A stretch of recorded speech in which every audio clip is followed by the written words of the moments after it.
Hello guys, स्वागत है आप लोगों का हमारे चैनल हैकरडेक्स हैकर में। तो जैसा कि आप लोगों को पता है गाइस, पिछले वीडियो में हम लोगों ने अपना फंडामेंटल सेक्शन कंप्लीट कर लिया था, यानी कि जो हमें जानने का ज़रूरत है इस सी लैंग्वेज के कोर्स को स्टार्ट करने से पहले अब हमें सब कुछ पता है। तो आई थिंक अब हमें कोई प्रॉब्लम नहीं है इस कोर्स को स्टार्ट करने में, क्योंकि अब हमें सब कुछ पता है कि क्या कैसे किस तरह सब कुछ काम करता है, मतलब क्या कंसेप्ट हमें जानना चाहिए इस कोर्स को स्टार्ट करने से पहले। अब हमें सब कुछ पता है। सो इसी वीडियो से गाइस हम लोग अपना सी लैंग्वेज के कोर्स को, यानी कि सी लैंग्वेज के जर्नी को स्टार्ट करने जा रहे हैं, और ये हम लोग का पहला कोर्स का पहला वीडियो है। और इस वीडियो में हम लोग बात करने वाले हैं, यानी कि देखने वाले हैं एक प्रोग्राम कि स्क्रीन पे किस तरीके से हम लोग किसी मैसेज को या फिर किसी सेंटेंस को प्रिंट करा सकते हैं, यानी कि शो करा सकते हैं। मतलब बेसिकली कहूँ तो गाइस एक हेलो वर्ल्ड प्रोग्राम। तो चलिए देखते हैं गाइस इस प्रोग्राम को एकदम डिटेल में कि किस तरीके से ये काम करेगा और किस तरीके से ये बनेगा। So without missing any more time with your host and let's begin guys. तो इस प्रोग्राम को बनाने से पहले गाइस हम लोग थोड़ा बात कर लेते हैं, मतलब कुछ इंपॉर्टेंट बात कर लेते हैं। अगर आप लोग हाँ कहेंगे तो, वैसे हाँ क्या कहेंगे, मैं ही तो बात कर रहा हूँ, आप लोग सिर्फ सुन ही रहे हैं। तो देखिए, मुझे पता है गाइस आप लोग को सी लैंग्वेज के कोई भी सिंटैक्स के बारे में नहीं पता, मतलब हम लोग जो ये प्रोग्राम बनाएंगे वो प्रोग्राम किस तरीके से बनेगा आप लोग को कुछ भी नहीं पता, क्योंकि आपके लिए ये प्रोग्राम एकदम स्क्रैच से स्टार्ट हो रहा है। मतलब आप लोगों को कुछ भी नहीं पता कि ये प्रोग्राम बनेगा कैसे। बट मैं फिर भी कहता हूँ गाइस, आप लोग टेंशन मत लीजिए। आप लोग इसी प्रोग्राम के हेल्प से आप लोग सीखेंगे कि किस तरीके से हम लोग किसी मैसेज को, किसी सेंटेंस को स्क्रीन पे किस तरीके से प्रिंट करा सकते हैं। तो बेसिकली यही है आपका एक एंट्री प्रोग्राम, मतलब किसी प्रोग्रामिंग लैंग्वेज को स्टार्ट करने से पहले हमें इसी प्रोग्राम से स्टार्ट करना पड़ता है कि किस तरीके से हम लोग किसी सेंटेंस को स्क्रीन पे प्रिंट करा सकते हैं। और ये सिर्फ सी लैंग्वेज में ही नहीं गाइस, ये हर एक लैंग्वेज में है। अगर आप लोग किसी भी लैंग्वेज को सीखेंगे एकदम न्यू से, एकदम स्क्रैच से, एकदम बिगिनिंग से, तो आपको इसी प्रोग्राम से ही स्टार्ट करना पड़ेगा। और इसी वजह से हम लोग इसी प्रोग्राम से अपना सी लैंग्वेज के कोर्स को स्टार्ट करने जा रहे हैं। तो चलिए देखते हैं गाइस ये प्रोग्राम किस तरीके से बनेगा। तो जैसा कि आप लोग सब देख सकते हैं, ये एक प्रोग्राम है और ये प्रोग्राम आपका लिखा गया है सी लैंग्वेज के हेल्प से। और मुझे ये भी पता है गाइस कि आप लोगों को कुछ समझ नहीं आ रहा है कि बेसिकली ये प्रोग्राम कहना क्या चाह रहा है, मतलब ये प्रोग्राम का मतलब क्या है या फिर ये क्या है बेसिकली। तो जैसे कि मैंने आप लोगों से कहा था प्रीवियस वीडियोस में कि प्रोग्राम बेसिकली कुछ भी नहीं है। प्रोग्राम आपका सेट ऑफ इंस्ट्रक्शन है, या फिर कहूँ तो एक इंस्ट्रक्शन का ग्रुप है। और हमें पता है कि हम लोग इंस्ट्रक्शंस ऐसे ही नहीं लिखते, हम लोग कंप्यूटर के साथ बात करने के लिए इंस्ट्रक्शंस को यूज़ करते हैं। मतलब कंप्यूटर से हम लोग क्या काम करवाना चाहते हैं, इसी वजह से हम लोग इंस्ट्रक्शंस को यूज़ करते हैं, जिससे कंप्यूटर हम लोग के इंस्ट्रक्शन के अकॉर्डिंग उस टास्क को परफॉर्म करे। तो इस समय हम लोग कंप्यूटर से क्या करवाना चाहते हैं, हम लोग कंप्यूटर से बस इतना करवाना चाहते हैं कि वो हम लोग के सेंटेंस को या फिर मैसेज को प्रिंट कर दे स्क्रीन पे। मतलब हमें कंप्यूटर से कुछ इस तरीके का रिजल्ट्स चाहिए, यानी कि स्क्रीन पे इस मैसेज को प्रिंट कर दे, जो कि है हेलो सी लैंग्वेज। तो चलिए देखते हैं गाइस इस प्रोग्राम को हम लोग किस तरीके से बनाएंगे एकदम स्क्रैच से। तो चलिए देखते हैं। तो हमें करना क्या है, हमें जस्ट इस सेंटेंस को प्रिंट करना है स्क्रीन पे। तो जिस भी सेंटेंस को हमें प्रिंट करना है, फर्स्ट ऑफ ऑल तो हम लोग उसे लिखेंगे डबल कोट्स के अंदर। क्यों? क्योंकि गाइस कंप्यूटर ऐसे ही किसी सेंटेंस को नहीं समझता। जैसे कि हम लोग सब जानते हैं कि कंप्यूटर 0 एंड 1 के फॉर्म में सब काम करता है, मतलब जितने भी सारे फाइल्स, डेटा, जो भी सब कंप्यूटर के अंदर है वो सब 0 एंड 1 के फॉर्म में होते हैं। तो हम लोग ऐसे ही किसी सेंटेंस को यूज़ नहीं कर सकते, क्योंकि ये सेंटेंस आपका इंग्लिश लाइक लैंग्वेज है और इंग्लिश लैंग्वेज कंप्यूटर समझेगा नहीं।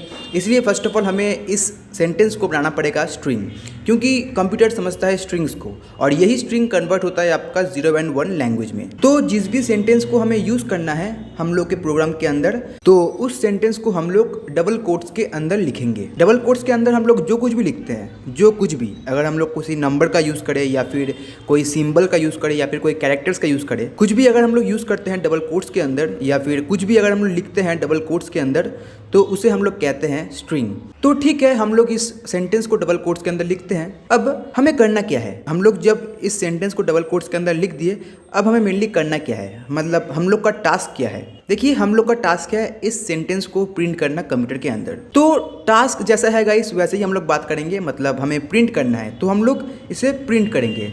तो हम लोग यूज़ करेंगे प्रिंट फंक्शन को। हाँ गाइस, मुझे पता है आप लोग क्या सोच रहे हैं कि ये फंक्शंस क्या है। तो देखिए, फंक्शंस को मैं अभी ज़्यादा करके डिटेल में डिस्कस नहीं करूँगा, मतलब इस वीडियो में मैं एकदम डिटेल में नहीं बताऊँगा गाइस कि ये फंक्शन क्या है, क्योंकि फंक्शंस को हम लोग देखेंगे फंक्शंस के टॉपिक में।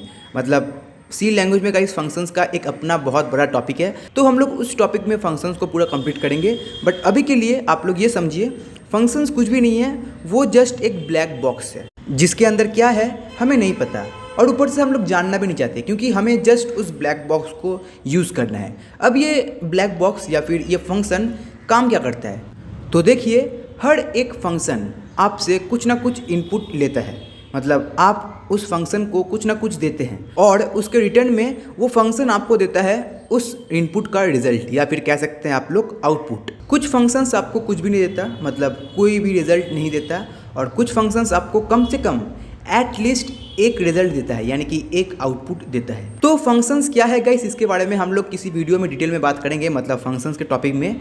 अभी के लिए जस्ट इतना ही समझिए गाइस कि हर एक फंक्शन आपसे कुछ ना कुछ लेता है, यानी कि इनपुट, और आपको एक रिजल्ट देता है। मतलब कम से कम आपको एक रिजल्ट या फिर एक आउटपुट तो देगा ही, नहीं भी दे सकता है, ऐसा कोई बात नहीं है कि आपको देगा ही, बट एटलीस्ट वन आउटपुट आपको मिलेगा। तो जैसे कि हम लोग बात कर रहे थे कि अगर हमें कोई सेंटेंस को प्रिंट करना है तो हम लोग यूज़ करेंगे प्रिंट फंक्शन को। मतलब प्रिंट एक ऐसा ब्लैक बॉक्स है जिसको अगर हम लोग कोई सेंटेंस देंगे तो वो हमें उस सेंटेंस का आउटपुट देगा, कहाँ पे, स्क्रीन पे। तो चलिए यूज़ करते हैं अपने प्रिंट फंक्शन को। अपने स्ट्रिंग को या फिर अपने मैसेज को हम लोग लिखेंगे प्रिंट फंक्शन के अंदर, और हर एक फंक्शन का गाइस अपना एक सिंबल होता है। जिस तरीके से हम लोग किसी को क्वेश्चन करते हैं तो हम लोग लास्ट में यूज़ करते हैं क्वेश्चन मार्क का, इसी तरह अलग अलग सेंटेंस के लिए हम लोग अलग अलग सिंबल का यूज़ करते हैं। उसी तरह जब भी हम लोग फंक्शंस को यूज़ करेंगे हम लोग इस डबल ब्रैकेट को यूज़ करेंगे, और इसी ब्रैकेट के अंदर हम लोग अपना इनपुट उस फंक्शन को देंगे। तो जैसे कि मैंने कहा गाइस, प्रिंट एक फंक्शन है, इसी वजह से हम लोग प्रिंट के बाद लिखेंगे इफ, यानी कि प्रिंट इफ, जिसे आप लोग रीड कर सकते हैं प्रिंट फंक्शन के नाम से। तो बेसिकली हम लोगों ने अभी जो लिखा, मतलब प्रिंट इफ डबल ब्रैकेट के अंदर डबल कोटेशन के अंदर हम लोगों ने जो सेंटेंस लिखा, मतलब जो हम लोगों ने ये लाइन लिखा, ये बेसिकली कुछ भी नहीं है,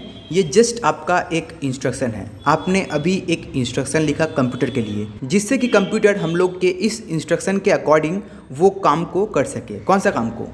प्रिंट कर सके बेसिकली हम लोग के इस सेंटेंस को। बट एक प्रॉब्लम है गाइस, हम लोग प्रिंटफ फंक्शन को ऐसे ही यूज़ नहीं कर सकते, और सिर्फ प्रिंटफ फंक्शन को ही नहीं, हम लोग किसी भी फंक्शन को ऐसे ही यूज़ नहीं कर सकते। पर ऐसा क्यों?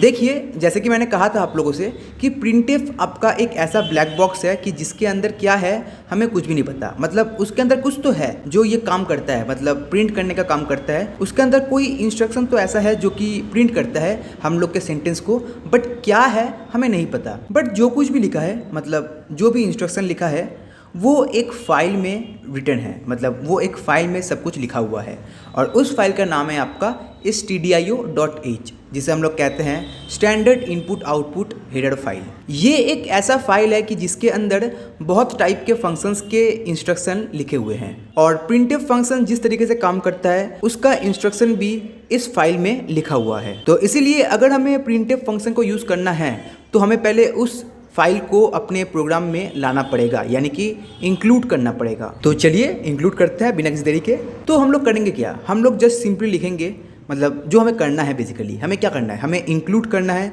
उस stdio.h फाइल को।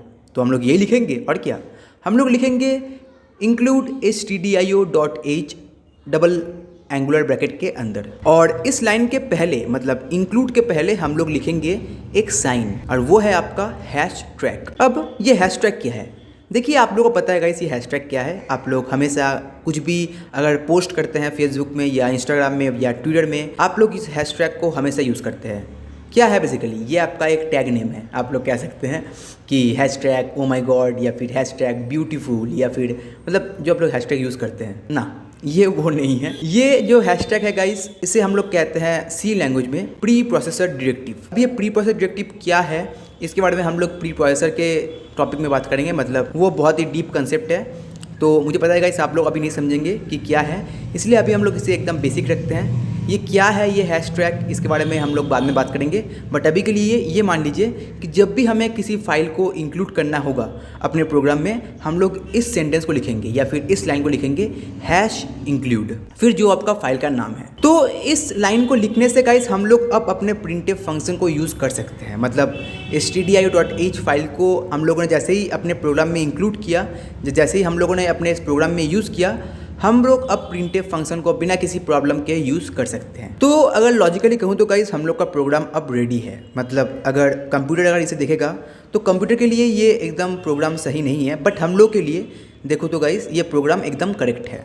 बट क्या सही नहीं है कंप्यूटर के लिए, बात करते हैं। देखिए हम लोग का ये प्रोग्राम गाइस रेडी है, बट इस प्रोग्राम का सोर्स नहीं है, मतलब इलेक्ट्रिक नहीं है। मतलब ये प्रोग्राम किस तरीके से स्टार्ट होगा ये अभी तक हम लोगों ने डिफाइन नहीं किया। तो इस प्रोग्राम को स्टार्ट करने के लिए हमें एक फंक्शन का ज़रूरत है, और वो फंक्शन है आपका मेन फंक्शन।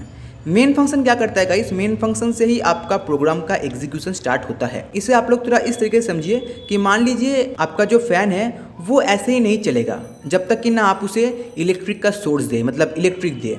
उसी तरह हम लोग के प्रोग्राम में भी एक इलेक्ट्रिक का सोर्स चाहिए, एक इलेक्ट्रिक चाहिए, एक बिजली चाहिए, जिससे कि हम लोग का प्रोग्राम चलना स्टार्ट कर दे। तो वो इलेक्ट्रिक का सोर्स है आपका मेन फंक्शन। तो हम लोग अपने पूरे इंस्ट्रक्शन को, मतलब जो प्रिंटफ फंक्शन है, हम लोग उसे मेन फंक्शन के अंदर लिखेंगे। जैसे कि मैंने कहा था गाइस आप लोगों से कि हर एक फंक्शन का अपना एक काम होता है। जैसे कि प्रिंटफ फंक्शन का काम होता है स्क्रीन पे कुछ प्रिंट करना, उसी तरह मेन फंक्शन का काम है गाइस हम लोग के प्रोग्राम को एग्जीक्यूट करना, मतलब स्टार्ट होना, हम लोग के प्रोग्राम का एंट्री पॉइंट बेसिकली। तो चलिए हम लोग अपने प्रोग्राम को स्टार्ट करते हैं मेन फंक्शन के हेल्प से।